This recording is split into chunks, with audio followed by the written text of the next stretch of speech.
when I was a kid, like my mom would put on rubber boots and help my dad screed concrete, right? Like, I mean, I came from two, three generations of women who did everything, right? Mm. Like they climbed up on the roof after a windstorm looking for, to tack down loose shingles, and they, helped build fences and, you know, cleared sod to pour a foundation for a garage, and all of these things. These things that my mom operated a rototiller, and when the other women in the neighborhood would look at her like, why are you doing that? Why is your husband not doing that? She'd be like, don't you have something useful to do? Right? Just why are you judging me? So I mean, my entire experience growing up was that, I can climb a tree just like a boy can. I can fall out of a tree just like a boy can.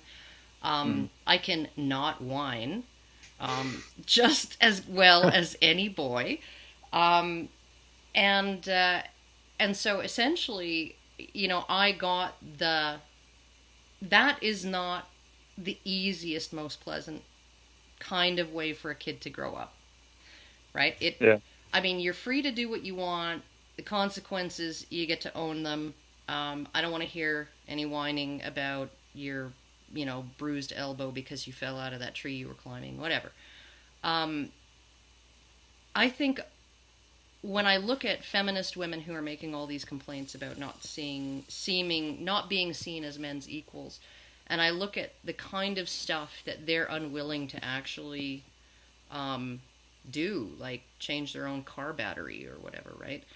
Yeah. Um, or I had a feminist friend who famously, when I was out landscaping in my yard with a pick and a shovel over the course of 3 summers to terrace it and build a retaining wall. And she said, "You're doing it all wrong. You're supposed to rip a page out of a home and garden magazine, hand it to your husband, and say, tell him, make it look like this."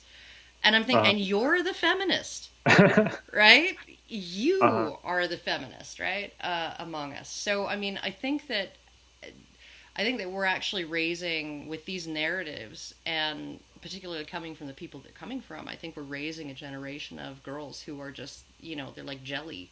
They don't have any sturdiness to them, and so I think we're just going backwards in the whole thing instead of forwards. And I really wish we could get rid of some of these narratives and essentially start telling a woman at interview.io, pull up your big girl pants and try again. Everybody sucks sometimes, Right. right?